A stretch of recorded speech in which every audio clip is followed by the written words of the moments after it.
Los menonitas. Cuando pensamos en México, lo primero que nos viene a la mente son sus tradiciones indígenas, el mariachi o el Día de Muertos. Pero en este medio de mosaico cultural existe una comunidad que parece venir de otro tiempo, los menonitas. Visten ropa sencilla, hablan un dialecto del alemán y viven en colonias apartadas. Hoy vamos a conocer quiénes son, de dónde vienen y cómo mantienen vivas sus tradiciones en pleno siglo XXI.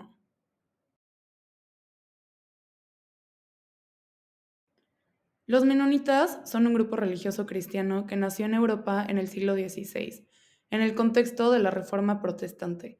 Su fundador fue Menno Simons, un sacerdote holandés que abandonó la Iglesia Católica para predicar la paz, el rechazo a la violencia y una vida sencilla. Al igual que otros grupos anabaptistas, lo que quiere decir rebautizadores porque rechazaban el bautismo infantil y solo aceptaban el de adultos con conciencia, fueron perseguidos en Suiza, Países Bajos y Alemania. Buscando refugio, migraron hacia Rusia bajo la invitación de Catalina la Grande, quien les ofreció tierras y respeto a sus costumbres. Allí construyeron colonias autosuficientes con una organización que se repetiría en cada lugar al que emigraran. Casas alineadas, iglesia al centro, molinos de viento y autosuficiencia agrícola. Pero con el tiempo, el gobierno ruso les impuso el servicio militar y el pago de impuestos, lo que provocó nuevas migraciones hacia Canadá y Estados Unidos. A principios del siglo XX, algunos de los más conservadores decidieron trasladarse a México, buscando mantener sus privilegios religiosos y comunitarios. En 1920, durante el gobierno de Álvaro Obregón, se concretó su llegada a México.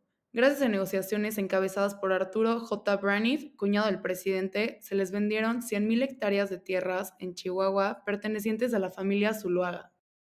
Más de 9,000 menonitas llegaron en tren desde Canadá, trayendo consigo no solo dinero, sino también caballos, vacas, cerdos, aves, madera para construir y maquinaria agrícola. Fundaron lo que hoy es el municipio de Cuauhtémoc, conocido como la ciudad de las tres culturas, la cultura mestiza, la rarámuri y finalmente la menonita. A cambio, el gobierno mexicano les otorgó privilegios únicos, como libertad de religión, escuelas propias, autonomía cultural y hasta la posibilidad de no integrarse al servicio militar. Esto los convirtió en una comunidad distinta, pero al mismo tiempo muy productiva. La vida de los menonitas gira en torno a la comunidad, la fe y la simplicidad. Su idioma tradicional es el Plotich, un dialecto del alemán bajo, aunque muchos hombres también hablan español para comerciar y convivir con el resto de México. O puede ser este. ¿Este? Sí, ya está, 15 está bien. Ay, pobre. ¿Ese vale 10 también? ¿Vale aquí? ¿10? Vale, te doy 15, ¿vale? Adiós. La vestimenta refleja sus valores. Los hombres usan sombrero de palma, camisas a cuadros, tirantes u overoles, mientras que las mujeres visten desde niñas largos vestidos de flores sobre fondo oscuro, con pañuelos en la cabeza, blancos para las solteras o bien negros para las casadas. La familia es la base de su organización social. El divorcio está prohibido debido a un versículo del Evangelio de Mateo que dice, por lo tanto, lo que Dios unió, que no lo separe el hombre. Esto significa que una vez que una pareja se casa, ninguna autoridad humana, ni siquiera un juez o un pastor puede disolver este vínculo, porque fue Dios quien lo unió. Los viudos suelen casarse de nuevo rápidamente, sin guardar luto, debido a que para ellos es una forma de restaurar el orden familiar y garantizar la estabilidad de todos. Finalmente, para los menonitas, el matrimonio no es una ocasión de exhibirse ni presumir, sino un acto de compromiso espiritual. Ellos usan el negro como representación de modestia, respeto y sumisión ante Dios. Ellos cuentan con familias numerosas ya que rechazan los anticonceptivos, consideran que los hijos son los que Dios les da. Es común que cada matrimonio tenga más de 10 hijos. La educación menonita termina generalmente en la primaria, en escuelas propias donde se enseña la Biblia, las matemáticas básicas y el valor del trabajo. A partir de ahí, los roles se dividen con claridad. Los niños se integran al campo o a talleres familiares para aprender agricultura, carpintería o mecánica, mientras que las niñas se quedan en casa ayudando a sus madres en la cocina, la costura y el cuidado de los hermanos menores. Finalmente, la vida de ambos se orienta hacia el matrimonio joven. la familia y la comunidad. Aunque el sistema parece patriarcal, dentro del hogar la figura femenina tiene un peso importante. Ningún hombre toma decisiones sin consultar a su esposa. En las colonias más modernas, algunas mujeres ya estudian más allá de la primaria, trabajan o aprenden español, pero en las más conservadoras, las normas tradicionales aún determinan el papel de cada persona desde la infancia. En cuanto a la estructura social, cada colonia tiene un pastor o ministro, elegido por la comunidad por su sabiduría y ejemplo moral. Él guía los cultos, media en los conflictos y vela por el cumplimiento de las normas religiosas. Lo apoyan los ancianos y diáconos, mientras que los consejos comunitarios se encargan de la organización del trabajo, la educación y las relaciones con el gobierno. Esta forma de liderazgo refuerza su sentido de unidad y autosuficiencia.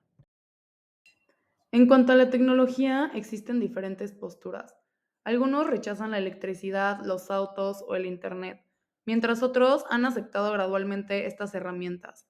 Hoy en día hay colonias con celulares, Internet y hasta industrias modernas, aunque otras siguen viviendo como hace 100 años.